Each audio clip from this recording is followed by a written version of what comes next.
সুপ্রভাত বন্ধুরা, কেমন আছো তোমরা? আমি তো ভালোই আছি। আবার একটা নতুন ব্লগ নিয়ে চলে এসেছি তোমাদের সঙ্গে আড্ডা দিতে।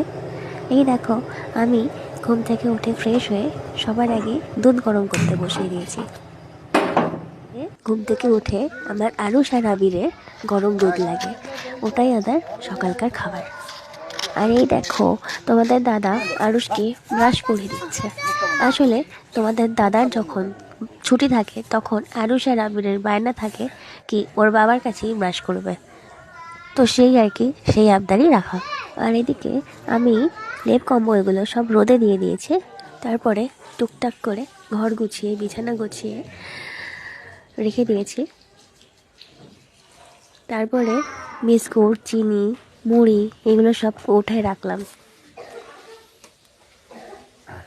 তো আমি ঘরের টুকটাক কাজগুলো করে তারপরে কেটলি নিয়ে গেছিলাম মামাদের বাড়ি দুধ নিতে।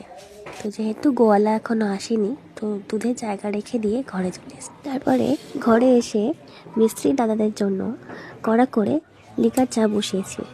আজকে মিস্ত্রি দাদারা বলল দুধ চা খাবে না, তো তাই আর কি। আর এদিকে আমার দিদিরও রান্না প্রায় শেষের দিক। আমিও ঘরের টুকিটাকি কাজ করে স্নান টান করে ফ্রেশ হয়ে ছাদে রোদ পোয়াতে চলে এসেছি। মতন টাটা।